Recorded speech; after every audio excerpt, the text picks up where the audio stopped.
Assalamualaikum warahmatullahi wabarakatuh.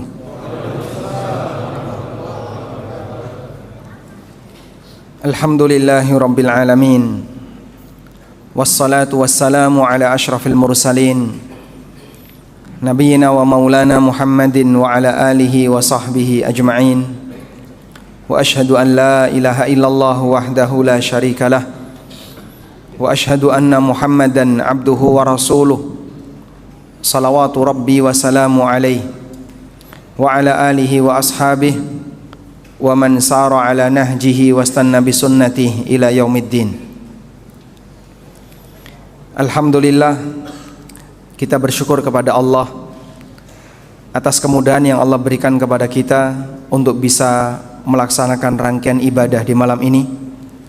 Selesai sholat maghrib kita tidak pulang, menunda makan malam, menunda untuk kumpul bersama dengan keluarga, namun kita duduk di majelis di salah satu rumah Allah sambil menunggu sholat isya.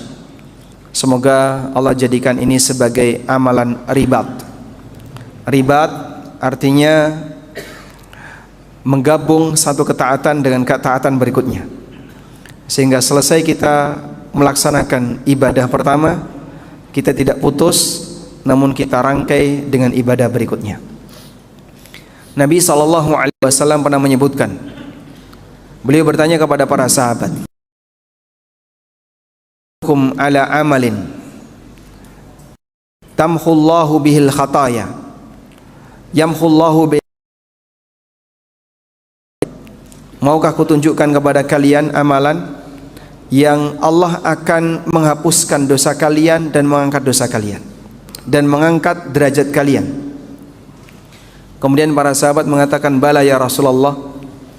Lalu kata Nabi SAW, "Isbaghul wudu'i 'alal makari wa kathratul khuta ilal masajid wa intidharus salati ba'das salah." Menyempurnakan wudu walaupun dalam kondisi kita enggak suka, memperbanyak langkah menuju masjid, dan menantikan salat setelah selesai salat. Siapa di antara jamaah yang parkirnya paling jauh? Anda berjalan dari tempat parkir yang jauh ke masjid ini, setiap langkah akan menghasilkan pahala lebih besar. Maka kalau kajian masjidnya enggak ada tempat parkir khusus, sebaiknya parkir jauh. Mungkin di Senen parkirnya. Masya Allah, kejauhan ya. Alhamdulillah. Tayyib. Wa intidharus salati ba'das salah, dan menunggu salat setelah salat berikutnya. Sehingga ketika kita selesai maghrib dan kita tidak putus dengan melakukan kegiatan yang mubah, tapi kita sambung dengan ibadah berikutnya, ini masuk dalam kategori menyambung ibadah dengan ibadah berikutnya. Lalu kata Nabi SAW, "Fadzalikumur ribat, fadzalikumur ribat, fadzalikumur ribat." Itulah ribat, mengikat satu amal soleh dengan amal soleh berikutnya.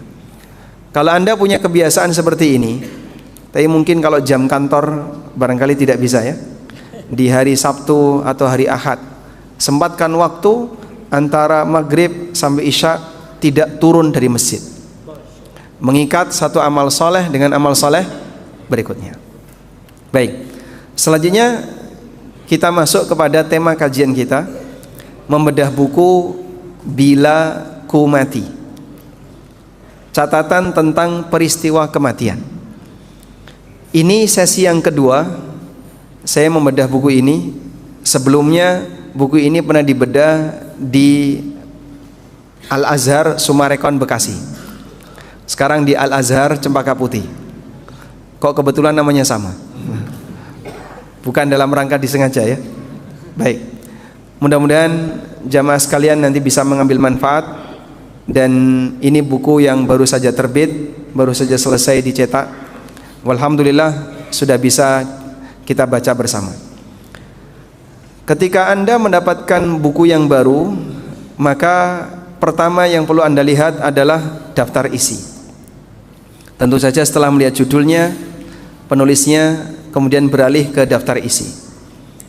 Daftar isi akan memandu Bapak Ibu sekalian untuk mendapatkan peta secara umum dari buku ini. Setelah Anda membaca daftar isi, maka silahkan membaca materi apa yang menurut Anda paling menarik. Misalnya, dari sekian daftar isi, Anda penasaran, siapakah malaikat pencabut nyawa? Loh, bukannya Israel. Jangan-jangan keliru. Maka Anda langsung menuju ke halaman yang menurut Anda paling menarik. Sudah? Di bagian halaman itu Anda nanti akan mendapatkan penjelasan. Penjelasan ini seperti sampel, contoh, kira-kira tingkat ilmiah buku ini sejauh mana. Kalau dari penjelasan itu Anda bisa mendapatkan kesimpulan tingkat ilmiahnya bagus, cara penyampaiannya enak, nyaman untuk dibaca, kemudian tingkat ilmiahnya bisa diikuti, dan seterusnya, nah berarti buku ini layak untuk dimiliki. Berikutnya Anda cari materi yang lain yang kira-kira menurut Anda itu menarik. Anda dapat di sini Godaan Setan Menjelang Kematian di halaman 96. Ini menarik ini untuk dibaca. Sudah? Ketika menarik untuk dibaca, jangan dibaca dulu. Tutup buku itu, taruh di rak. Anda masih punya ketergantungan hati dengan buku itu. Nanti insya Allah akan dibaca lagi. Tapi kalau sudah Anda baca, misalnya dapat 1/4 atau 10% dari buku, kemudian Anda tutup, mungkin selamanya tidak akan dibaca. Tapi ketika masih ada tema yang lain yang menurut Anda itu menarik, lalu buku itu Anda tutup, masih ada ketergantungan untuk membuka buku itu di sesi berikutnya. Dengan cara demikian, insya Allah setahap demi setahap bisa diselesaikan.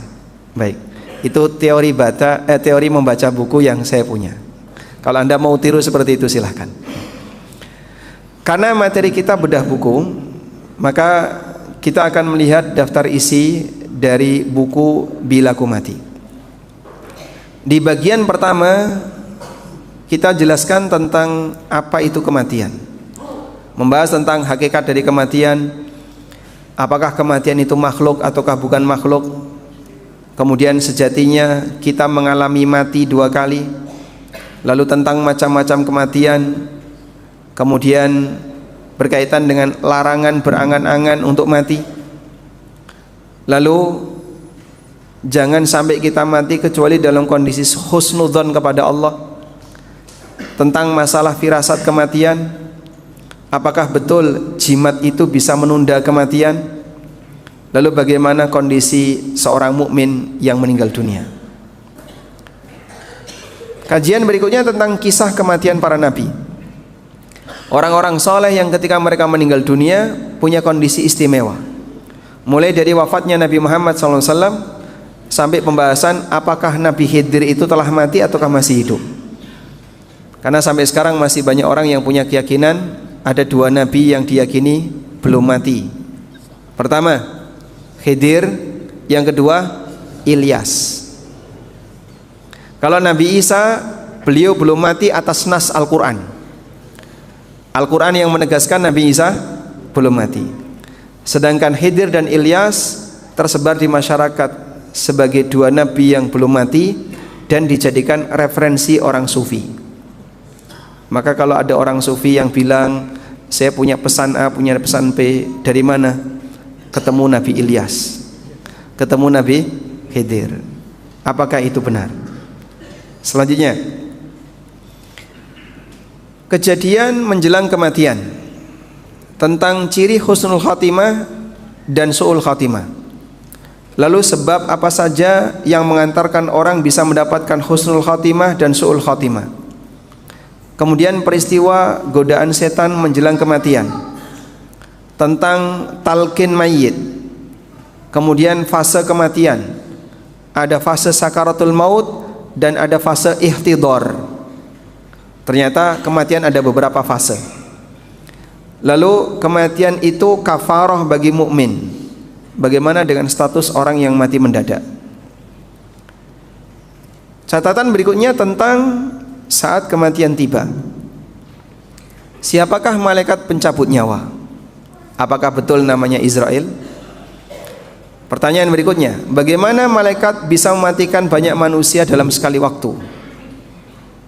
Lalu tentang hadis perjalanan roh pasca kematian. Kemudian tentang keyakinan para ulama bahwa mayit melihat roh saat dicabut. Dan yang kelima, mayit diberi kabar gembira sebelum meninggal. Berikutnya kita masuk ke alam barzah. Tentang alam barzah, lalu ada fitnah kubur, ada himpitan kuburan, sampai yang terakhir penghuni kubur tidak merasakan waktu. Jadi antara yang mati di zaman Nabi Adam sampai orang yang mati manusia terakhir ketika mati, itu kira-kira perbedaannya seperti apa? Apa yang mati di zaman Nabi Adam itu merasakan lama sekali nggak kiamat-kiamat, atau bagaimana? Nah, di situ ada pembahasan penghuni kubur tidak merasakan waktu. Lalu kita beralih ke fikih takziah. Definisi takziah, hukum takziah, mengulang takziah, dan seterusnya sampai pada pembahasan bolehkah mengantarkan jenazah non muslim. Di bagian akhir kita membahas tentang fikih kuburan. Catatan bahwasanya kuburan adalah penyebab kesyirikan di tengah umat, sebagaimana syirik yang terjadi pertama kali di zaman Nabi siapa? Nabi Nuh, gara-gara kuburan. Peninggalan orang soleh yang sudah meninggal, lalu kemudian diagungkan dan akhirnya dijadikan sebagai prasasti lalu disembah.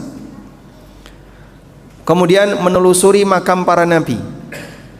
Ada enggak riwayat bahwa Nabi Muhammad SAW menelusuri makam para nabi sebelumnya? Seperti yang lagi viral belakangan ya.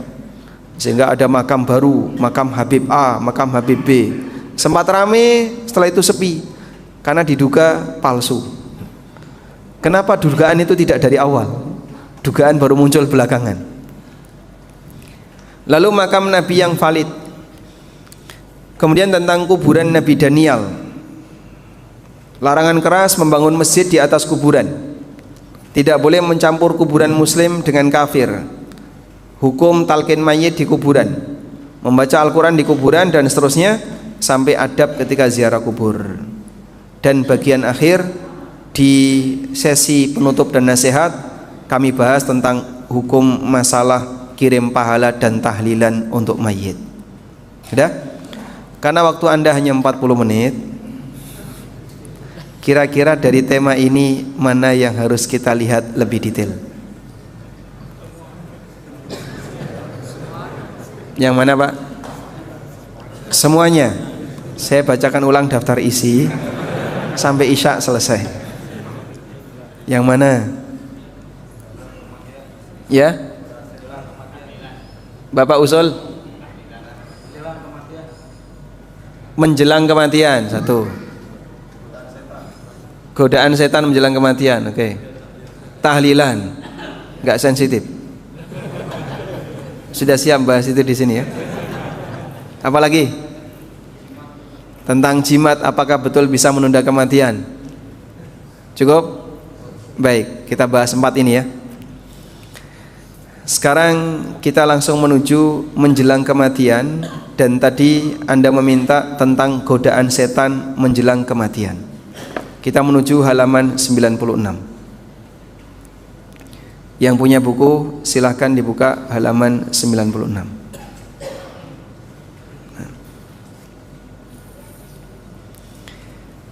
Baik. Kematian ini ujian.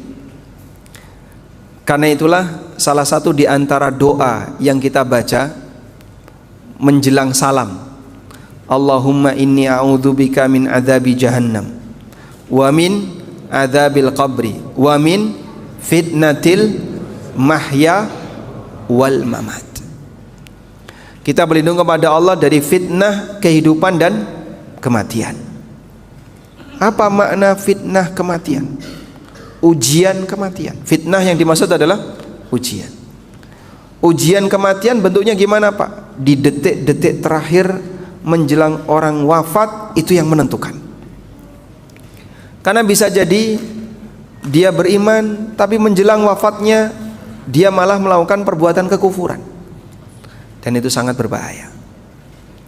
Oleh karena itulah salah satu di antara doa yang layak untuk sering kita baca, kita mohon kepada Allah agar diberi kekuatan istiqomah sampai mati. Doanya Imam Ahmad bagaimana? Allahumma amitna alal Islam was sunnah. Ya Allah, matikan kami sebagai muslim ahlu sunnah. Anda harus hafal kalimat ini. Allahumma amitna alal Islam was sunnah. Ya Allah, matikanlah kami sebagai muslim ahlu sunnah. Ada orang yang ketika dia meninggal dunia, dia menyebut kalimat-kalimat kekufuran, waliyadzubillah. Dan terkadang dia digoda setan, karena setan berusaha untuk menggagalkan kesempatan manusia dapat masuk surga. Padahal jamaah, yang menentukan keberhasilan dari hidup seorang hamba itu ketika kapan? Ketika kapan? Ketika di ujungnya. Sebagaimana sabda Nabi SAW, innamal a'malu bil khawatim. Sesungguhnya amal itu ditentukan oleh ujungnya. Kalau ujungnya baik, semuanya dianggap baik. Kalau ujungnya jelek, semua dianggap jelek. Bicara hijrah bukan berbicara tentang masa silam. Saya punya masa silam, Anda punya masa silam. Tapi kita tidak tenggelam dengan masa silam. Bicara hijrah adalah apa yang harus kita lakukan saat ini dan bagaimana memperjuangkan masa depan yang lebih baik. Para sahabat, mereka punya masa silam yang mungkin lebih kelam dibandingkan kita. Di antara mereka ada yang pernah sujud kepada berhala, ada yang membunuh bayi perempuan, ada yang mau membunuh Rasulullah SAW, ada yang pernah membunuh Hamzah, membunuh para sahabat. Tapi begitu mereka masuk Islam, mereka jadi pahlawan-pahlawan dalam agama. Oleh karena itu perjuangan kita adalah siapa yang berhasil di titik akhir. Dan Nabi SAW pernah menyebutkan, wa innal abdala la ya'malu bi amali ahlil jannah hatta ma yakunu bainahu wa bainaha illa dhira'. Ada seorang hamba yang dia melakukan amalan penduduk surga sampai jarak antara dia dengan surga tinggal 1 hasta. Yang dimaksud jarak antara dia dengan surga tinggal 1 hasta, kematian dia sudah dekat. Fayasbiqu alaihil kitab, tapi dia didahului oleh takdir. Fayamalu bi amali ahlin nar, kemudian dia di ujung akhirnya melakukan amalan penduduk neraka. Fayadkhuluha, dan dia mati dengan amalan penduduk neraka, lalu dia masuk neraka. Waliyadzubillah, musibah yang terbesar. Perjuangan orang jadi gagal ketika di ujungnya justru dia berubah. Karena itu tidak ada yang bisa menjamin bagaimana nasib kita saat wafat. Berharaplah yang besar untuk sesuatu yang belum jelas. Dukung dengan doa. Hanya ada di tangan Allah keselamatan seorang hamba. Jangan pernah merasa pede, aku sudah ahli tauhid. Enggak jaminan sampai akhir hayat kau akan jadi ahli tauhid. Ada seorang yang hafid Quran, bahkan beliau termasuk ulama yang menyampaikan hadis. Tapi karena ketertarikan dia kepada wanita Nasrani, akhirnya dia berubah jadi Nasrani. Ketemulah orang ini dengan seorang muslim setelah waktu sekian lama. Terus ditanya, wahai fulan, bagaimana dengan nasib hafalan Quranmu? Apa kata dia? Semua lupa kecuali 1 ayat. 1 ayat itu adalah firman Allah Subhanahu wa taala, rubama yawaddul ladzina kafaru law kanu muslimin. Rubama yawaddul ladzina kafaru law kanu muslimin, ada di surat Al-Hijr ayat 2. Bisa jadi akan datang satu waktu bagi orang kafir, andaikan dulu dia jadi orang muslim. Semua surat yang dihafal lupa kecuali 1 ayat ini. Yang ayat ini seperti menampar dia. Bisa jadi akan datang satu waktu di mana orang kafir itu berangan-angan, andaikan dulu saya jadi muslim. Loh, kenapa kamu sekarang malah jadi kafir? seolah ayat itu adalah menampar dia sendiri. Baik, maka tidak ada jaminan orang yang sekarang baik akan bertahan baik sampai akhir hayat. Sehingga perbanyaklah berdoa kepada Allah, Allahumma rzuqna husnal khatimah, Allahumma amitna alal islami wa sunnah. Sekarang kita lihat di sini. Setan berusaha menggoda manusia untuk melakukan penyimpangan di waktu kapanpun, termasuk menjelang kematian. Dari Jabir bin Abdullah, Nabi SAW bersabda, Inna syaitana yahduru ahadakum inda kulli syai' min sya'nihi. Sesungguhnya setan selalu hadir bersama kalian dalam setiap urusannya. Hatta yahdurahu inda ta'amihi, bahkan dia hadir bersamanya ketika sedang makan. Kata Syekhul Islam, walakin waqtul mauti ahrasu ma yakunu syaitan ala ighwa'i bani Adam. Akan tetapi pada saat kematian, itulah waktu di mana setan paling bersemangat untuk menyesatkan Bani Adam. Li'annahu waqtul hajah. Karena ini waktu yang paling menentukan. Waqad qala an-nabiy sallallahu alaihi wasallam, dan Nabi sallallahu alaihi wasallam pernah mengatakan, innamal a'malu bi khawatimiha. Amal itu ditentukan oleh ujungnya. Kalau penutupnya baik, maka semuanya jadi baik. Apa yang bisa kita lakukan, Pak, di detik-detik kematian kita sehingga kita bisa mengucapkan kalimat la ilaha illallah? Sementara setan juga memberikan godaan ketika itu. Sekarang kita baca bagaimana peristiwa yang dialami oleh para ulama. Ada beberapa ulama yang ketika menjelang wafatnya didatangi oleh setan dalam rupa yang lain. Dalam kitab At-Tadhkirah karya Al-Qurtubi, bahwa Imam Abul Abbas Ahmad bin Umar Al-Qurtubi bercerita, aku pernah hadir menjelang wafatnya saudara guru kami, Abu Ja'far Ahmad bin Muhammad Al-Qurtubi. Yang cerita Abul Abbas Ahmad bin Umar, peristiwanya dialami oleh Ahmad bin Muhammad Al-Qurtubi. Pada saat beliau sakit di kota Cordoba, ketika beliau sedang sakaratul maut, lalu orang-orang di sekitarnya mentalkin dengan menuntunkan beliau untuk mengucapkan la ilaha illallah. Namun justru orang ini mengatakan la, tidak, dengan menolak yang menunjukkan tidak normal ketika menolak. Ketika beliau mulai sadar, kami pun bertanya. Lalu beliau menjelaskan, atani syaitanan, ada dua setan yang datang, an yamini wa an shimali, yang satu di sebelah kananku, yang satu di sebelah kiriku. Yaqulu ahaduhuma, yang satu mengatakan, mut yahudiyan fa innahu khairul adyan, jadilah Yahudi, matilah kamu sebagai orang Yahudi, karena Yahudi itu agama yang terbaik. Wal akharu yaqul, sementara setan yang di sebelahnya mengatakan mut nasraniyan fa innahu khairul adyan, yang satunya bilang jadilah kamu Nasrani karena ini adalah agama yang terbaik. Fakuntu aqulu lahuma, maka aku menolak ajakan mereka berdua dengan mengatakan la, tidak. Yang lain kan tidak tahu, Pak. Orang yang lain tidak tahu. Yang tahu siapa? Yang bersangkutan. Bagaimana manusia bisa menyelamatkan diri ketika itu?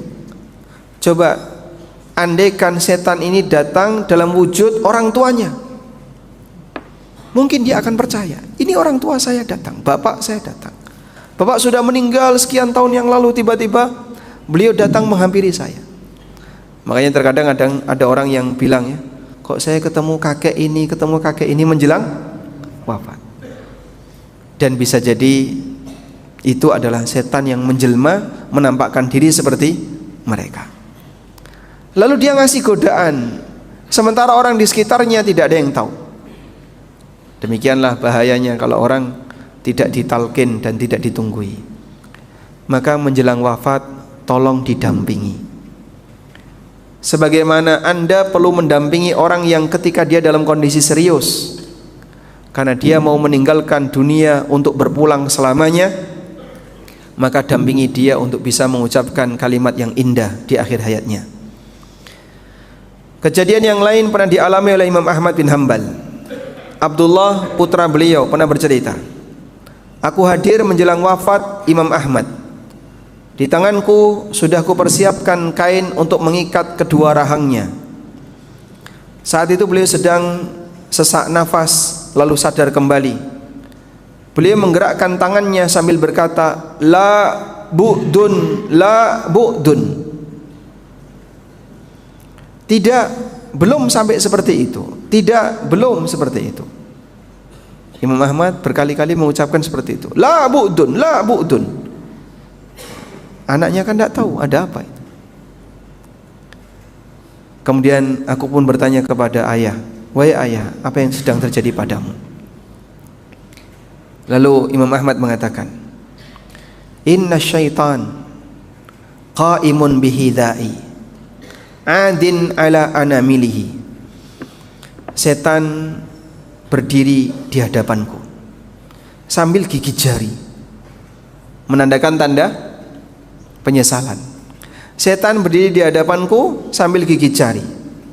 Lalu dia mengatakan, ya Ahmad futtani, wahai Ahmad futtani, wahai Ahmad, aku tidak berhasil menggodamu, aku kalah sama kamu.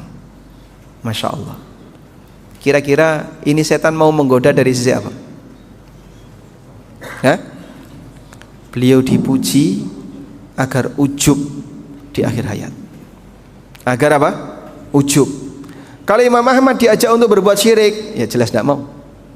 Diajak untuk pindah agama, jelas tidak mau. Tapi dia cari celah, kira-kira apa yang bisa membuat orang ini biar su'ul khotimah, dibuat ujub. Ya Ahmad futtani, wahai Ahmad, aku kalah sama kamu. Lalu aku jawab, la bu'dun, la bu'dun, belum, kau belum kalah dengan aku, masih jauh. Subhanallah. Ini kalau bukan seorang hamba diselamatkan oleh Allah, peluang melesetnya besar. Makanya kita butuh banyak bertawakal kepada Allah dan memohon kepada Allah keselamatan. Imam Ahmad digoda oleh setan menjelang wafat. Setan mengaku kalah di hadapan beliau, menampakkan seperti sosok yang menyesal dan sedih dengan gigit jari, sambil memuji Imam Ahmad agar beliau menjadi ujub dengan kehebatannya. Namun Allah selamatkan beliau sehingga Imam Ahmad berhasil menolak pujian itu dengan mengatakan, la bu'dun, belum, tidak, belum. Artinya tidak benar itu. Saya belum sampai pada tingkatan seperti itu yang kebal dari godaan setan. Dan ini mereka yang dilindungi oleh Allah Subhanahu wa taala, sampai peluang untuk digoda biar bisa ujub gagal. Syekh masyhur Hasan Al-Salman, muridnya Syalbani, beliau pernah bercerita tentang peristiwa yang dialami oleh Imam Abdul Qadir Al-Jailani. Saya mau tanya, Abdul Qadir Al-Jailani madhabnya apa? Apa madhabnya beliau? Hambali. Beliau bermadhab Hambali, bukan Syafi'i ya. Abdul Qadir Al-Jailani madhabnya Hambali.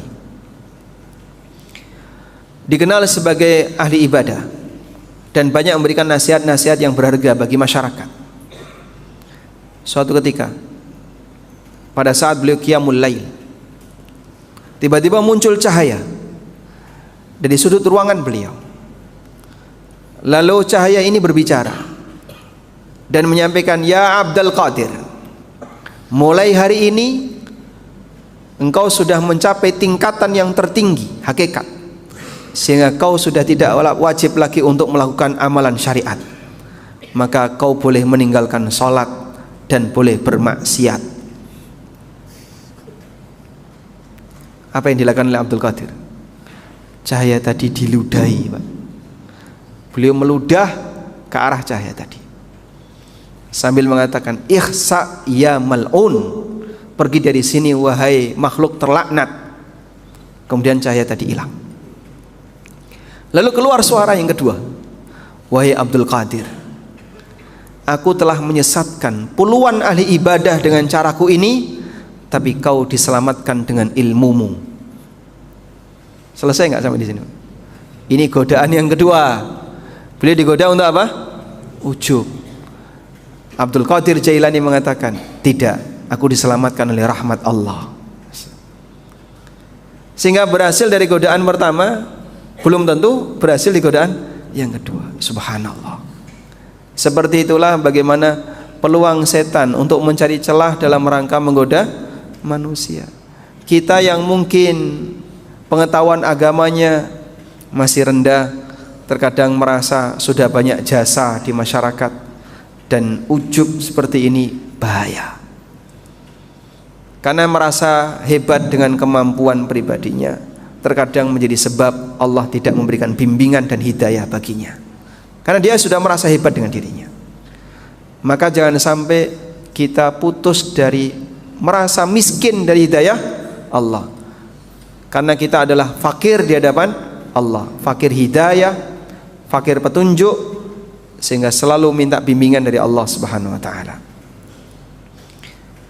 Demikian mengerikan godaan setan. Dia cari peluang apapun untuk menyesatkan manusia. Setan tidak mungkin mengajak Imam Ahmad untuk berbuat syirik atau bid'ah, karena beliau sangat anti dengan praktek seperti itu, sehingga godaannya diarahkan dalam bentuk diajak untuk ujub. Allahul musta'an. Syekhul Islam menjelaskan bahwa kejadian seperti ini tidak terjadi pada setiap orang. Di antara manusia ada yang diajak setan untuk pindah agama menjelang kematiannya. Ada pula yang tidak digoda untuk pindah agama, dan semua itu termasuk fitnatul mahya wal mamat, di mana kita diajarkan untuk berlindung kepada Allah ketika salat. Wa a'udzubika min fitnatil mahya wal mamat.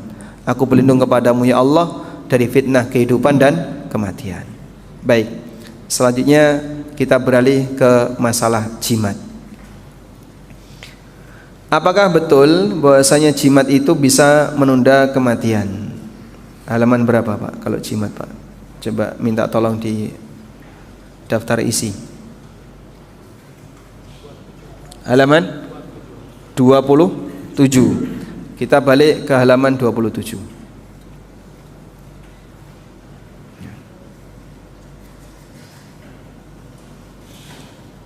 Nah, sebagian orang punya anggapan bahwa jimat bisa menunda kematian, karena dia melihat sebagai sebagian realita ya. Si A ini punya jimat, susah mati, padahal sakitnya sudah lama.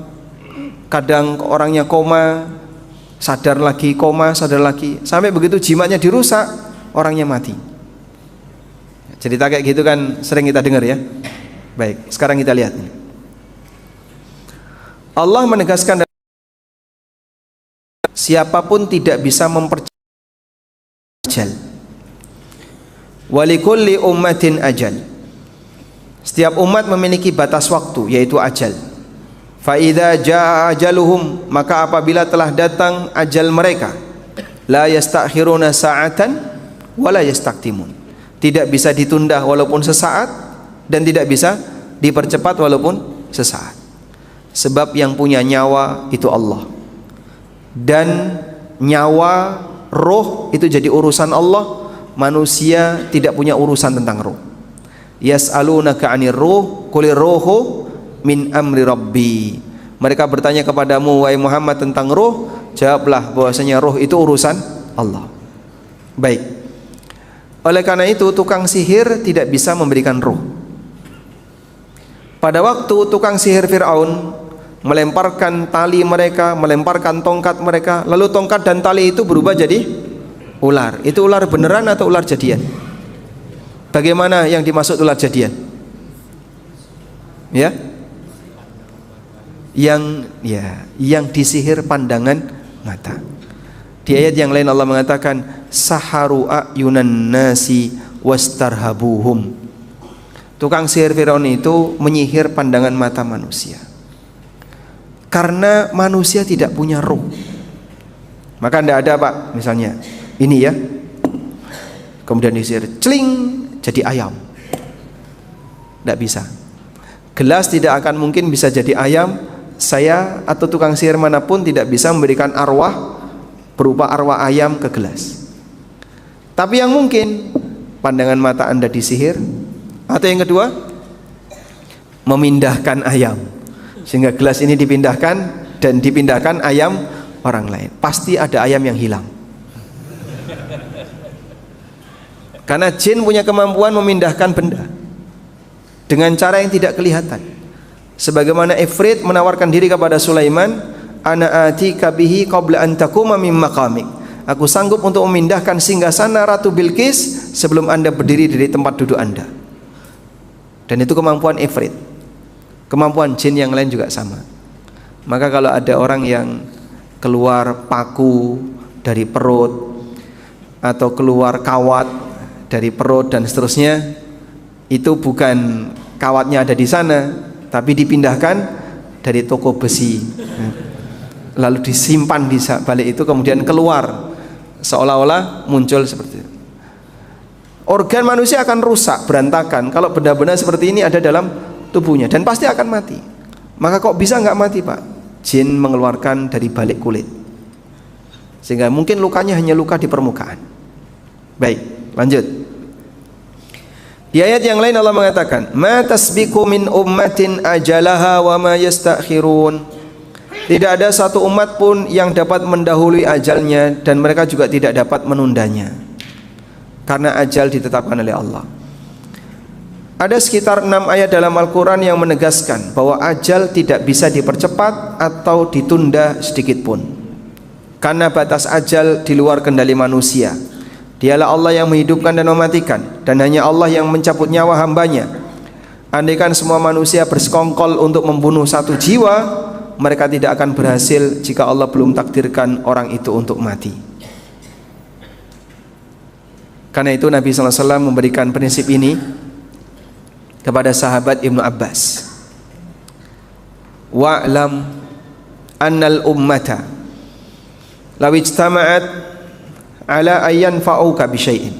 Ketahuilah, andaikan seluruh umat mereka bersekongkol, berkumpul untuk memberikan satu suap nasi, bahkan jangankan satu suap, satu biji nasi, lam yanfa'uka illa bisyai'in qad katabahu Allahu laka. Mereka tidak akan bisa memberikannya kecuali yang telah Allah takdirkan.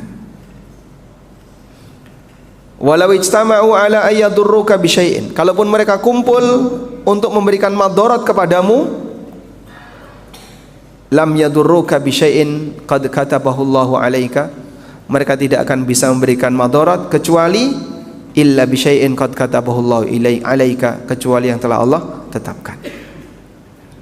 Karena ajal ini dilindungi oleh Allah, maka bagi para sahabat, perang itu tidak mempercepat kematian, sebagaimana tidur juga tidak menunda kematian. Sehingga kenapa para sahabat itu ketika jihad gak ada perasaan takut sepeser pun, karena mereka memahami jihad itu tidak mempercepat ajal, sebagaimana duduk di rumah juga tidak menunda ajal, karena kematian itu haknya Allah. Baik. Lalu bagaimana dengan pemakai jimat yang susah matinya? Ada sebagian orang yang memiliki anggapan bahwa mereka yang memiliki jimat cenderung matinya lebih susah.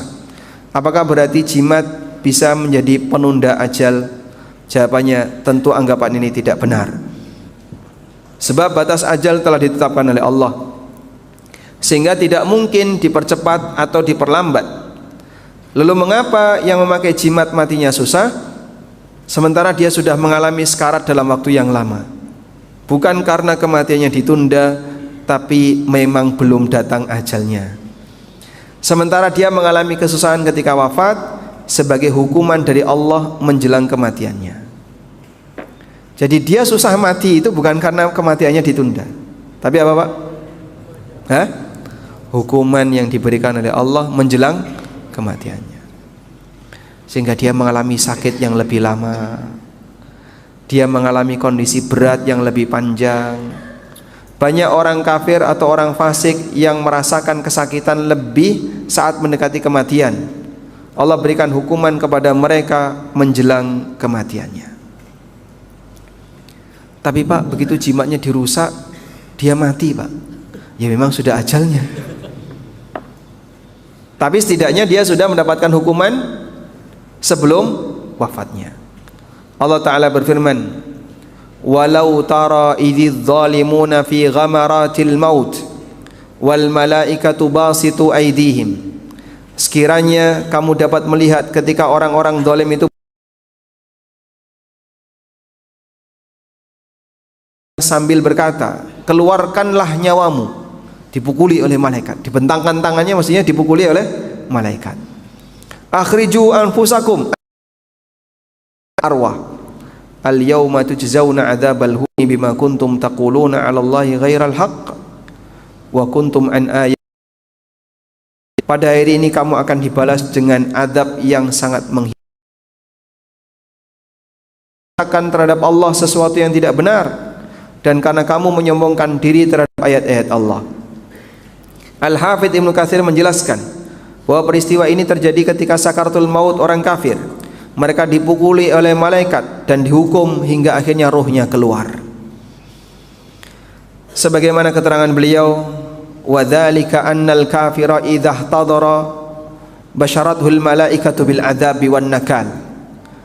Hal ini karena orang kafir ketika berada dalam sakaratul maut, maka para malaikat memberi kabar kepadanya tentang azab dan siksa yang pedih, berupa belenggu, rantai, neraka yang menyala, air yang mendidih, serta murka Allah. Fatatafarraqu ruhuhu, akhirnya arwahnya berpencar ke dalam seluruh tubuhnya, mencengkeram ke seluruh tubuhnya dan tidak mau keluar. Dipanggil oleh malakul maut, ya ayyatuhan nafsul khabithah, wahai jiwa yang buruk, ukhruji ila sakhatillah wa adzabih, ayo kita keluar menuju murka Allah dan azab Allah. Ruhnya enggak mau keluar. Fatatafarraqa ruhu fi jasadi, maka ruh itu pun langsung berpencar ke seluruh jasadnya, mencengkram jasadnya. Wa ta'sa wa ta'bal khuruj, dia enggak mau untuk keluar. Fatadribuhumul malaika, kemudian dipukuli oleh para malaikat. Hatta takhruja arwahuhum min ajsadihim, sampai akhirnya arwah itu keluar dari jasadnya. Ini seperti yang disebutkan dalam hadis riwayat Ahmad dari sahabat Al-Barra bin Azib. Dicabut dengan paksa.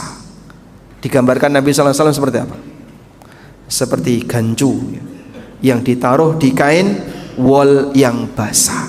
Jadi saat ditarik rusak. Sehingga mungkin pada saat arwahnya orang kafir itu dipaksa untuk keluar, ada banyak urat-urat yang putus, saraf-saraf yang putus. Sakitnya lebih parah dibandingkan yang dialami oleh orang mukmin. Kalau orang mukmin ruhnya keluar seperti apa jemaah?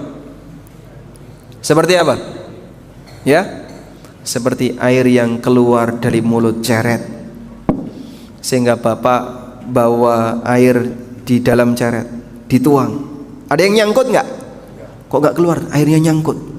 Ada? Ada.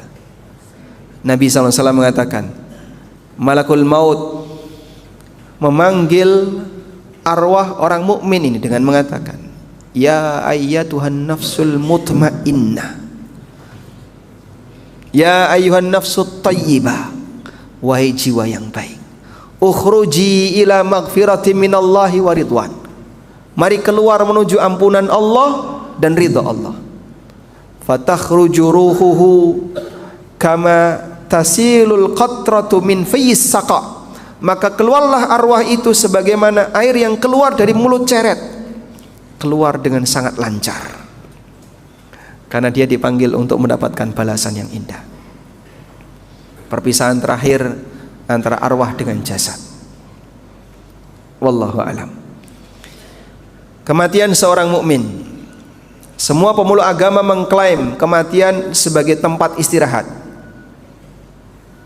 sehingga dia sebut rest in peace. Namun sejatinya hanya mukmin yang mengalami itu. Kematian mukmin sejatinya itulah kematian tempat istirahat. Selain yang beriman, justru kematian adalah awal azab yang paling berat. Kematian seorang mukmin adalah kesempatan bagi mereka untuk beristirahat yang sesungguhnya. Karena pasca kematian mereka akan mendapatkan balasan yang sempurna di sisi Allah. Kata Aisyah, Nabi SAW bersabda, "Walakinnal mu'mina idza hadarahul maut busyira biridwanillahi wa karamati." Apabila seorang mukmin didatangi oleh kematian, maka dia diberi kabar gembira dengan keridhaan dan kemuliaan Allah. Falaisa syai'un ahabba ilaihi mimma amahu, maka tidak ada sesuatu pun yang lebih dia cintai daripada apa yang ada di depannya, yaitu perjumpaan dengan Tuhannya. Ia pun mencintai perjumpaan dengan Allah, dan Allah pun mencintai perjumpaan dengannya. Hadis riwayat Bukhari Muslim. Sehingga dia semangat untuk mengeluarkan arwahnya. Wallahu a'lam. Kita sholat dulu. Baik, insyaallah kita sambung setelah melaksanakan sholat isya. Wassallallahu ala nabiyyina Muhammadin wa ala alihi wa sahbihi wasallam. Alhamdulillahi haqqa hamdih, wa ashhadu an la ilaha illallah wahdahu la syarika lah, ta'ziman li majdih, wa ashhadu anna Muhammadan abduhu wa rasuluh. Salawatu rabbi wa salamu alaihi wa ala alihi wa ashabihi wa man sara ala nahjihi wa istanna bi sunnatihi ila yaumiddin. Kematian bagi mukmin yang baik adalah kesempatan untuk beristirahat. Sahabat Ibnu Mas'ud mengatakan, "Laisa lil mu'mini rahatun duna liqa'illahi azza wa jalla." Seorang mukmin tidak akan benar-benar merasakan istirahat sebelum berjumpa dengan Allah azza wa jalla. Karena itu di antara doa Nabi sallallahu alaihi wasallam, beliau mohon kepada Allah, waj'alil mauta rahatan lana min kulli syarr. Beliau memohon kepada Allah, waj'alil mauta rahatan lana. Belum nyambung.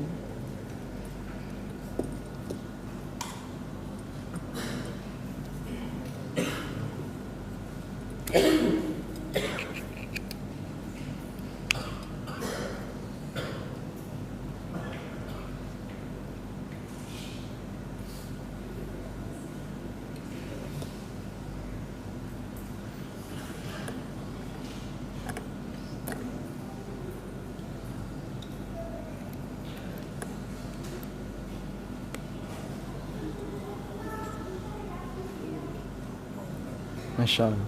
Alhamdulillah.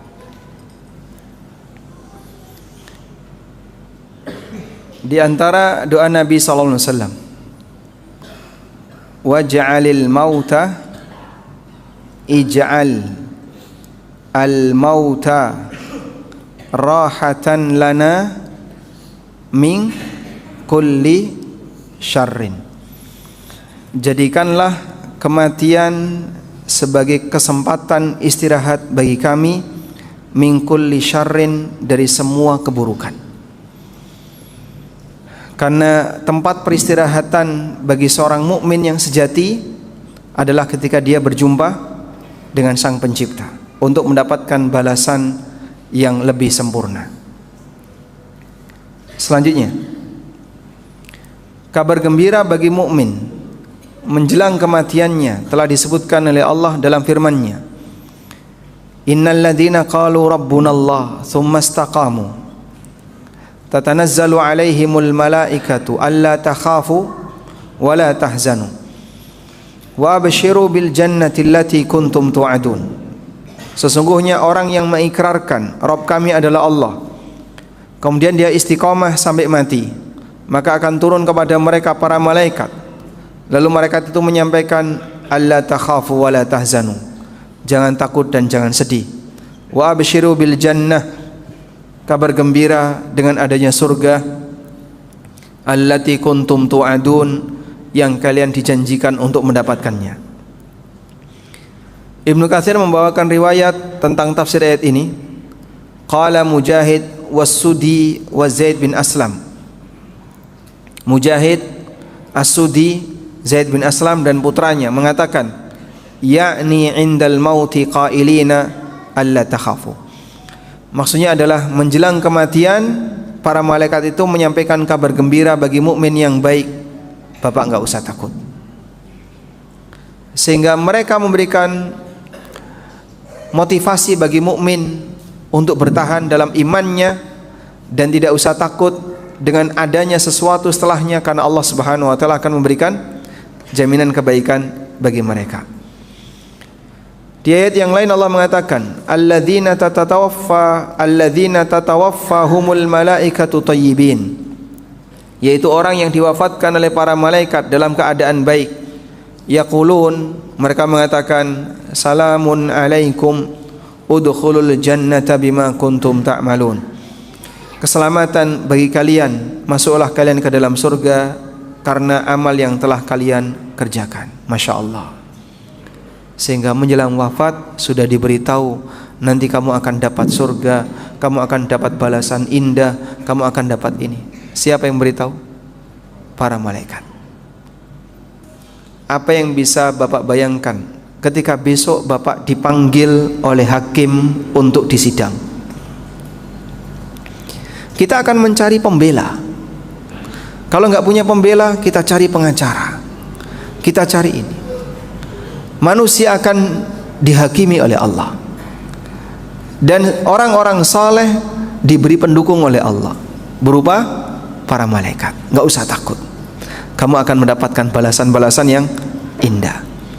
Maka seperti itulah seorang hamba sebelum menghadap pengadilan Allah di yaumil qiyamah, menjelang wafatnya sudah diberi penguatan oleh para malaikat Allah Subhanahu wa taala.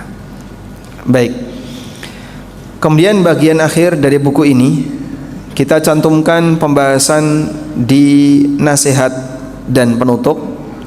Isinya berkaitan dengan budaya dan tradisi yang terjadi di masyarakat. Urusan kematian memiliki hubungan kuat dengan pengaruh adat. Bahkan berkembang aneka keyakinan di masyarakat tentang kematian yang sumbernya murni dari budaya dan terkadang di luar nalar dan logika. Ada yang berkeyakinan orang kalau mati arwahnya menunggu rumahnya selama 40 hari. Ada yang pula berkeyakinan bahwasanya manusia ketika mati arwahnya gentayangan kemana-mana dan seterusnya. Itu pengaruh apa Pak, keyakinan kayak gitu? Pengaruh budaya. Karena dia tidak melihat arwah itu. Masyarakat kan tidak melihat arwah. Tapi dari mana dia muncul keyakinan itu? Dari adat. Maka jamaah, Anda perhatikan ini. Berbudaya boleh atau tidak Pak? Boleh atau tidak? Boleh. Tapi jangan jadikan budaya sebagai agama. Jangan jadikan budaya sebagai agama. Itu harga mati Pak. Karena budaya bukan agama. Kesalahan terbesar ketika orang menjadikan budaya sebagai agama atas nama budaya. Ketika budaya dijadikan agama, maka dia akan benturan dengan wahyu. Dan itu sejarah para nabi. Dakwah mereka ditentang dengan budaya. Coba kita lihat ayat berikut ini.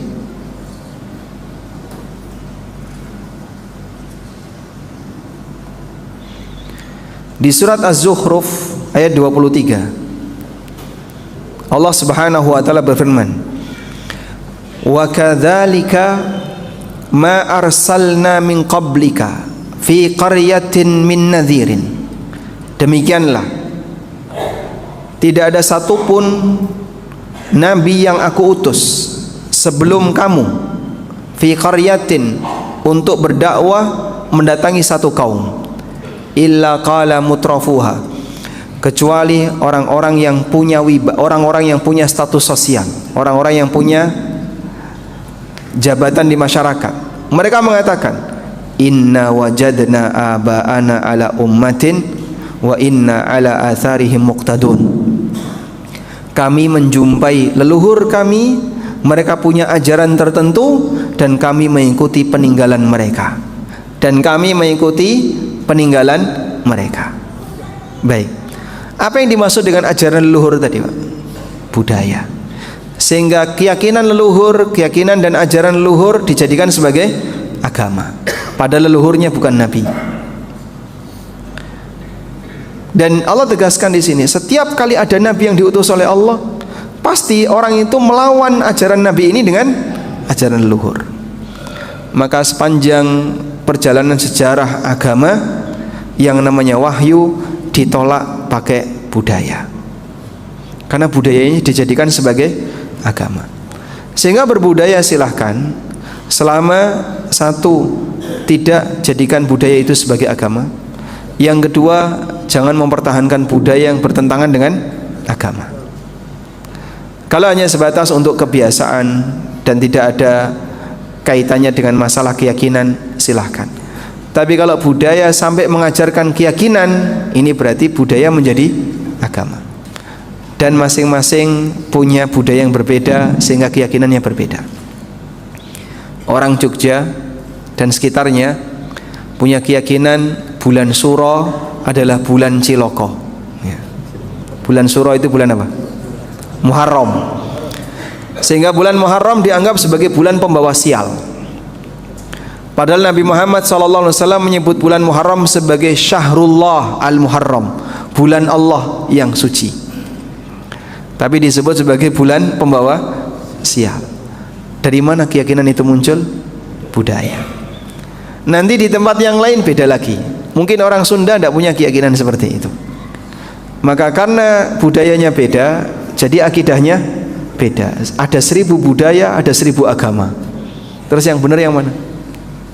Maka kebenaran itu pusatnya adalah wahyu yang datang dari Allah, sehingga budaya tidak boleh dijadikan sebagai alasan untuk menolak ajaran agama. Selanjutnya,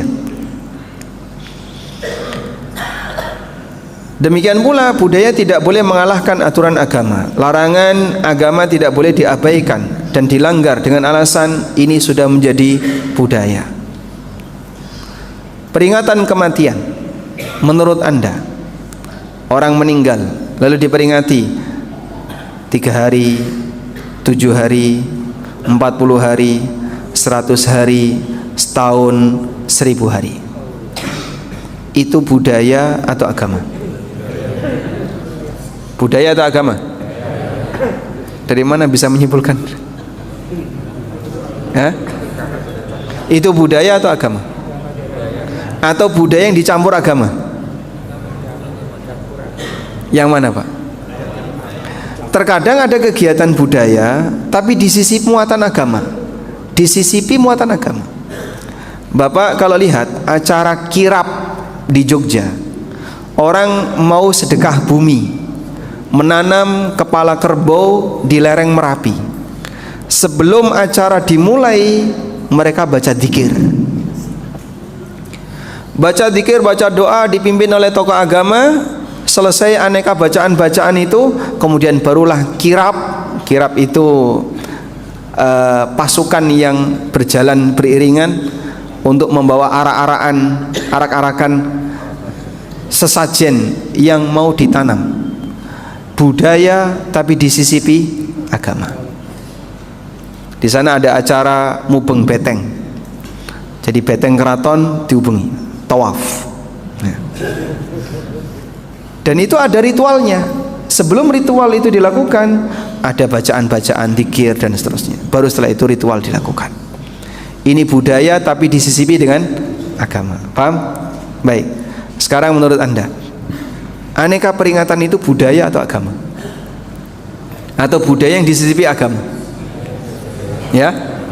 Budaya yang disisipi dengan agama. Sekarang kita lihat. Peringatan kematian termasuk yang dilarang oleh agama. Kok bisa, Pak? Lihat hadis ini.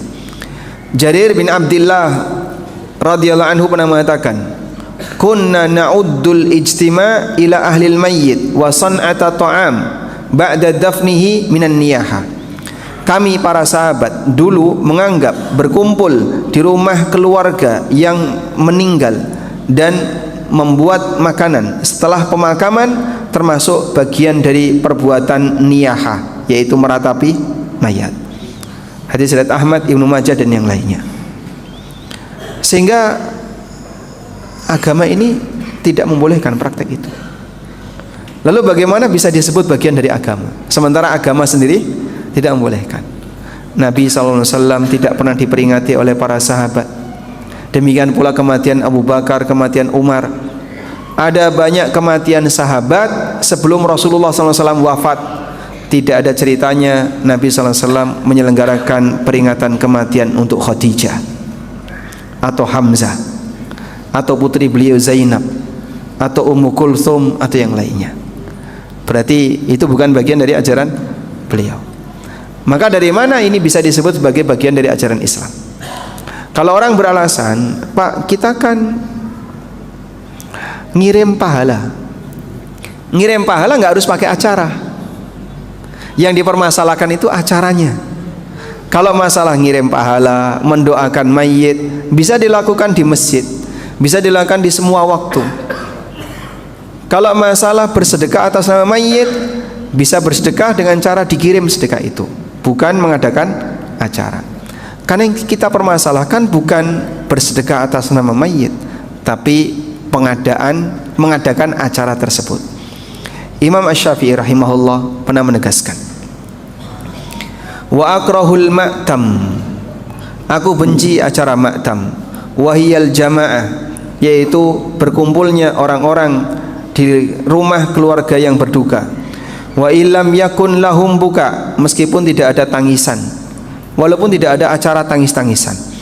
Fa inna dzalika yujaddidul husna, karena praktek ini akan selalu mengenang kesedihan. Wa yukalliful mu'nah, dan menimbulkan beban biaya. Bahkan tidak jarang sampai harus utang. Ada hak harta anak yatim karena anaknya masih kecil, tapi dimanfaatkan untuk kegiatan peringatan kematian. Ma'ama madha fihi minal athar, di samping telah ada larangan dari riwayat Jarir bin Abdullah. Demikian keterangan dalam kitab yang ini adalah karya beliau mewakili qaul jadid Imam Syafi'i, pendapat barunya Imam Syafi'i. Sebagian ulama Syafi'iyah menegaskan bahwa mengingkari acara peringatan kematian termasuk amal berpahala. Abu Bakar Ad-Dimyati menyebutkan, wa yukrahu li ahlil mayyit al-julusa lit-ta'ziyah, dimakruhkan bagi keluarga orang yang meninggal untuk duduk menetap di satu tempat guna menerima takziah. Wa san'atu amin yajma'una an-nasa alaihi, kemudian membuat makanan yang mengundang orang untuk berkumpul di atasnya. Lima rawa Ahmadu an Jarir bin Abdullah, hal ini berdasarkan riwayat dari Ahmad dari sahabat Jarir bin Abdullah al-Bajali yang tadi sudah kita baca. Beliau juga mengatakan, ma yaf'aluhun nas, apa yang telah dilakukan oleh masyarakat di zaman Abu Bakar Ad-Dimyati, praktek ini sudah banyak. Minal ijtima', berupa berkumpul inda ahlil mayyit, di rumah duka. Wa san'a ta'am, dan membuat makanan. Minal bid'ahil munkarah, termasuk bid'ah yang tercela. Allati yuthabu ala man'iha waliyul amri, dan penguasa akan mendapatkan pahala jika mencegahnya. Sehingga yang melarang, kata beliau, dapat pahala. Berarti kebalikannya, yang menjadikan ini sebagai budaya, ya menurut beliau ini adalah bertentangan dengan apa yang diajarkan dalam mazhab Syafi'iyah.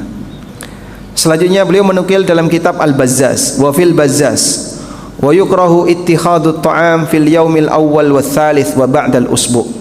Dalam kitab Al-Bazzaz disebutkan dibenci membuatkan makanan pada hari pertama, hari ketiga atau sepekan. Wa naqlut ta'am ilal qabri fil mawasim, serta dimakruhkan membawa makanan ke kubur pada waktu-waktu tertentu, yaitu musim-musim ziarah. Demikian dalam kitab I'anatut Talibin, dan ini kitab termasuk referensi dalam mazhab Syafi'iyah. Disinilah masyarakat dihadapkan pada dua pilihan, antara bertahan pada budaya ataukah agama. Bagi mereka yang beriman, meyakini bahwa semua akan dipertanggungjawabkan di akhirat, dia akan lebih memilih aturan agama sekalipun harus meninggalkan kebiasaan yang sudah menjadi budaya. Kondisi yang paling berbahaya adalah ketika masyarakat meyakini bahwa orang yang tidak pernah sholat, tidak puasa Ramadan, tidak menjalankan kewajiban agama apapun bisa punya peluang masuk surga asal ketika dia meninggal diadakan tahlilan. Anda pernah dengar kayak gitu? Sehingga kenapa orang itu berani meninggalkan sholat? Dia punya anggapan nanti kalau mati ditahlili insya Allah masuk tahlil, masuk surga. Karena keyakinan itu, sehingga orang nggak pernah sholat. Bahkan mohon maaf, sampai Nasrani pun ditahlili, ya Pak. Karena ini jadi budaya. Buktinya apa? Nggak pandang agama sekarang. Sehingga sampai ini keluarga Nasrani ngundang masyarakat, mohon maaf, tolong Bapak ditahlili biar tenang di sana.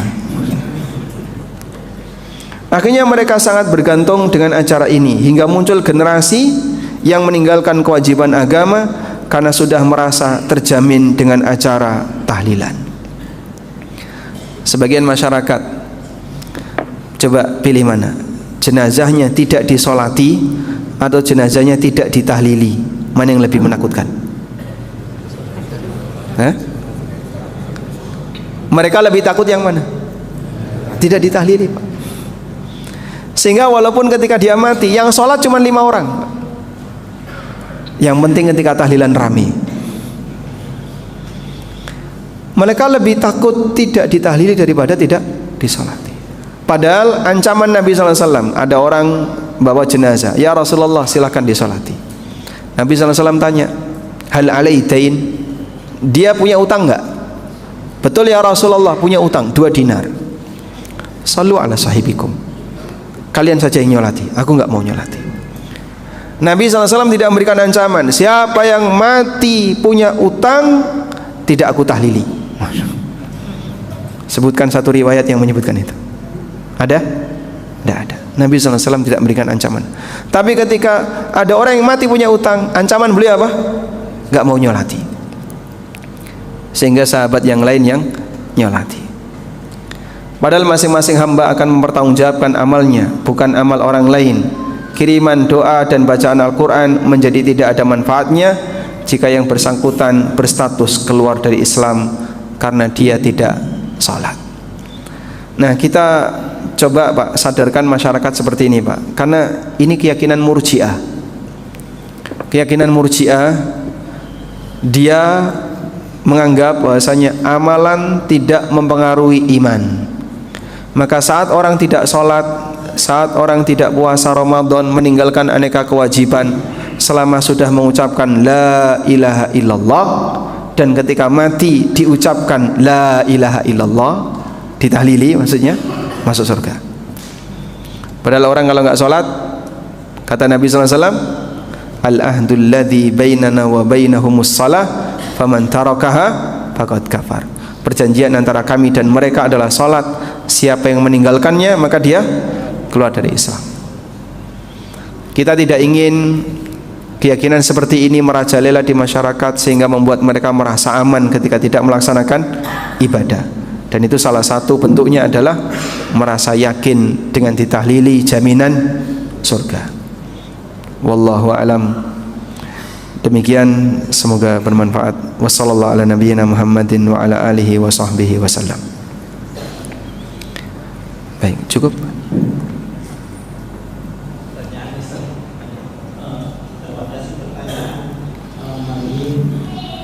Dua pertanyaan, satu pertanyaan ibuan, satu pertanyaan apa?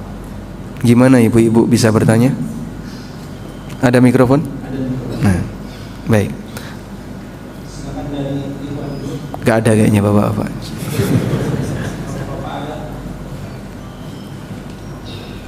Assalamualaikum warahmatullahi wabarakatuh. Waalaikumsalam warahmatullahi wabarakatuh.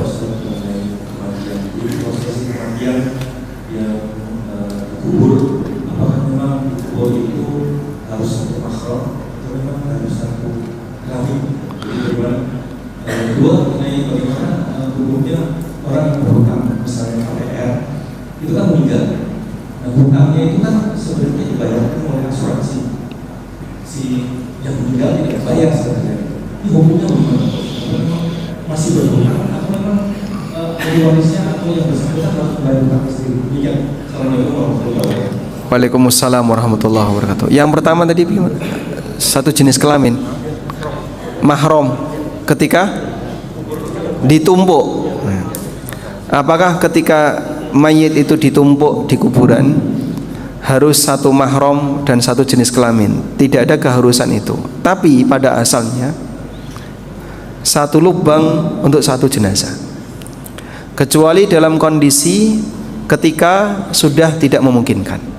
Dan mohon dipahami, kalau orang sudah mati maka tidak ada istilah mahram lagi. Baik, maksudnya begini Pak, ada seorang wanita meninggal, apakah yang memasukkan jenazah ini harus wanita ke dalam liang lahat? Tidak boleh, wanita tidak boleh dia mengantarkan jenazah ke makam, sehingga tetap harus laki-laki.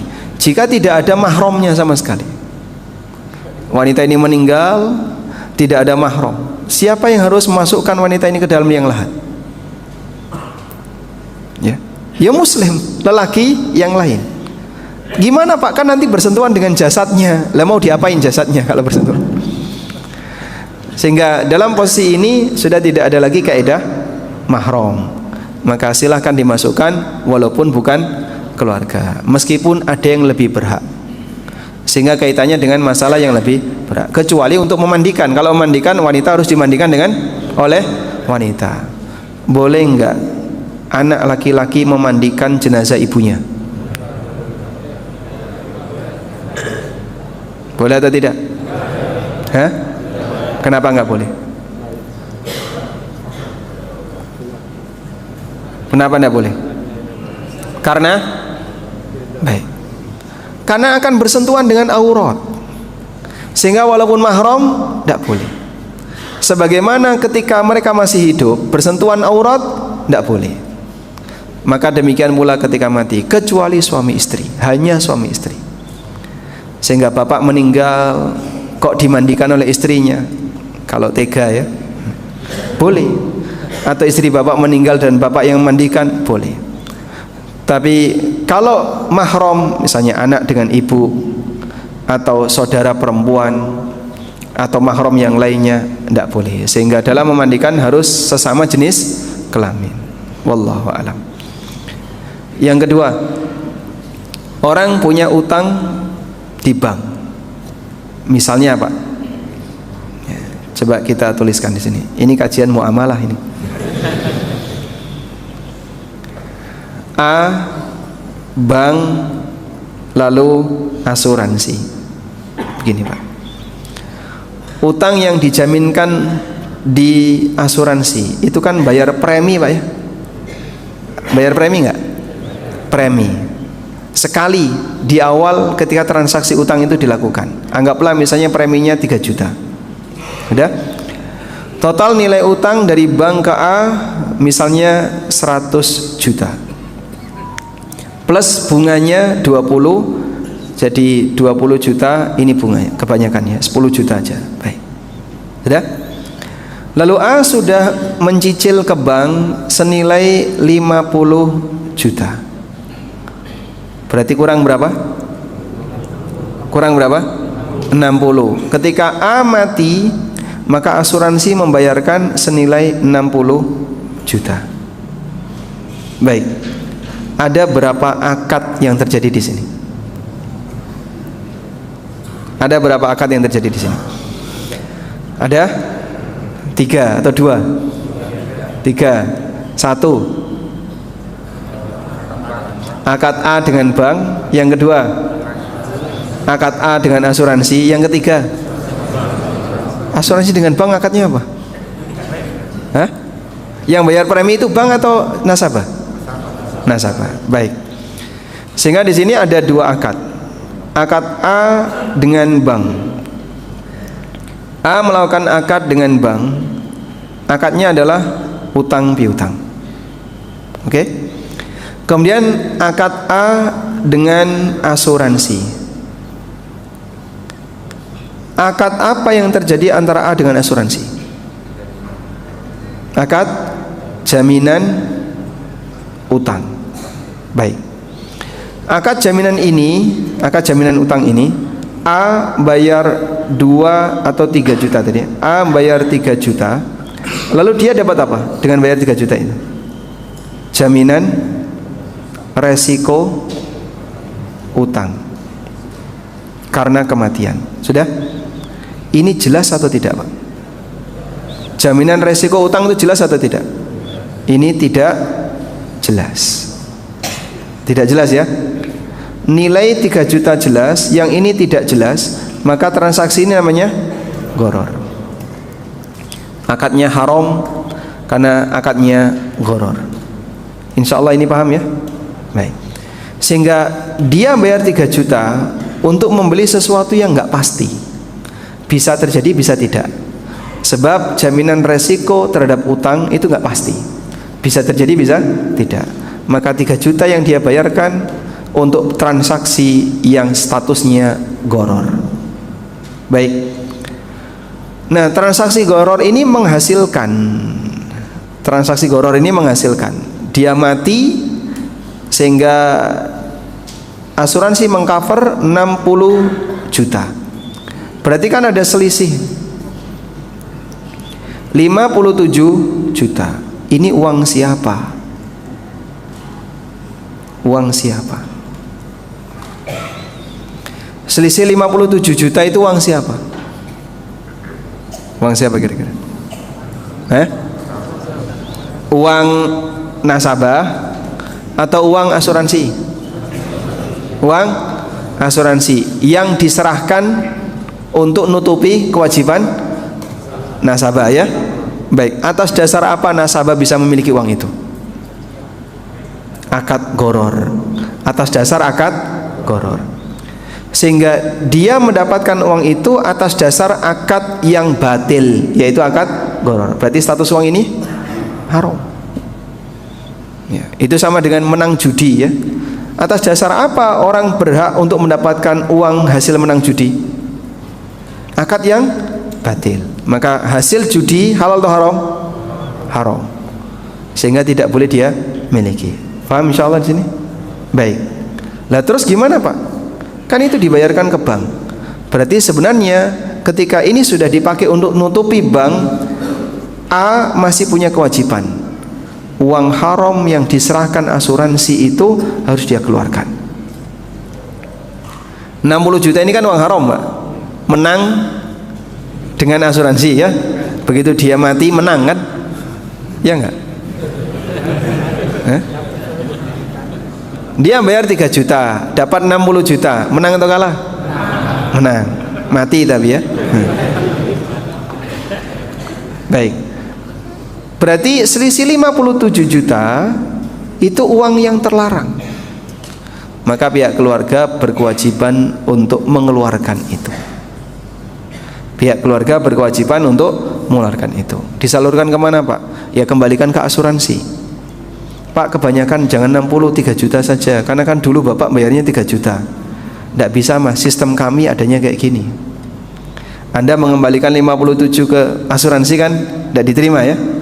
Nah, ketika dia nggak terima, maka ini disalurkan untuk kegiatan sosial masyarakat. Bisa dipakai untuk perbaikan jalan atau yang sejenisnya. Wallahu a'lam. Jelas insyaallah? Alhamdulillah. Baik, cukup? Yang di bawah. Silakan. Ibu-ibu tidak ada yang bertanya? Ibu-ibu tidak ada bertanya. Alhamdulillah. Baik. Kalau tidak ada, mungkin ada satu lagi bapak-bapak. Silakan. Silakan. Langsung saja kejauhan.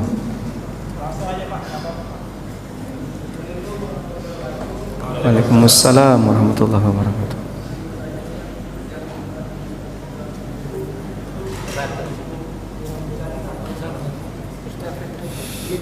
Mendekat, Pak. Mendekat, harus ada usaha.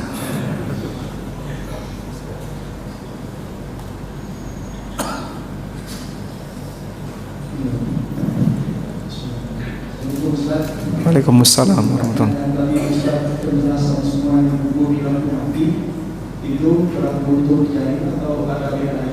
Berlaku untuk janin atau Beda sendiri dia.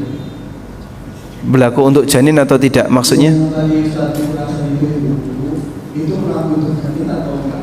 Janin berlaku janin. Apakah berlaku untuk janin? Iya. Janin yang mati? Iya. Baik. Iya, berlaku untuk semua yang mengalami kematian, Pak. Oke. Yang kedua pertanyaan saya, yang saya tahu kalau yang masalah kalau menginfeksi jika janin itu meninggal itu katanya akan menolong ibunya. Iya. Tapi jika ibunya itu non muslim itu berlaku atau tidak Ustaz?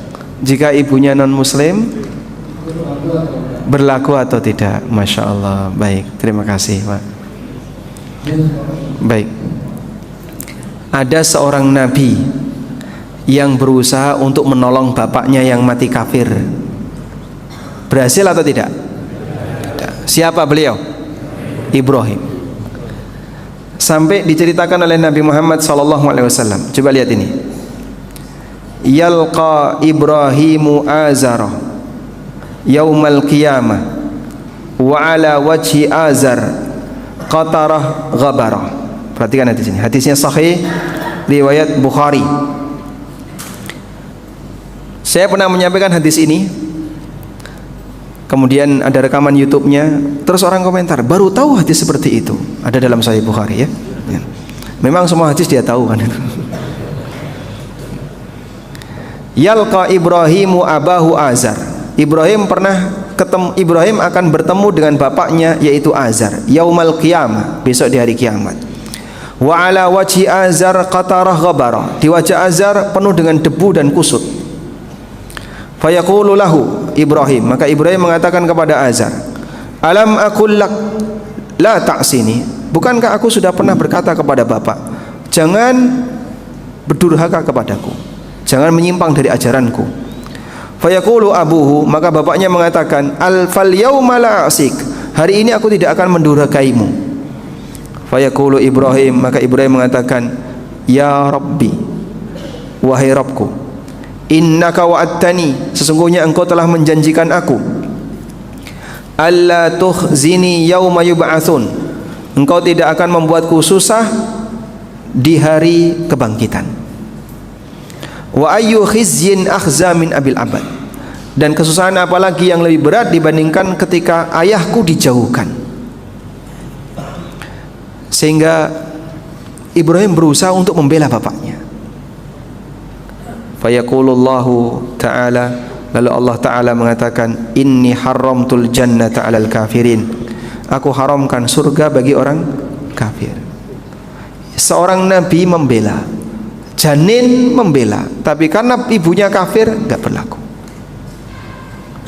Aturan baku yang tidak bisa ditawar, orang kafir tidak boleh masuk surga. Walaupun upaya dari seorang anak yang luar biasa, kita tahu Ibrahim alaihissalam. Maka ketika orang itu dalam posisi mati non muslim, tidak pernah diizinkan oleh Allah untuk masuk surga. Innahu may yusyrik billah faqad harramallahu alaihil jannah wa ma'wahun nar. Siapa yang berbuat syirik kepada Allah, Allah haramkan dia untuk masuk surga dan tempatnya di neraka. Wallahu a'lam wa sallallahu ala nabiyyina Muhammadin wa ala alihi wa sahbihi wa sallam. Wa akhiru da'wana alhamdulillahi rabbil alamin. Wassalamu alaikum warahmatullahi wabarakatuh.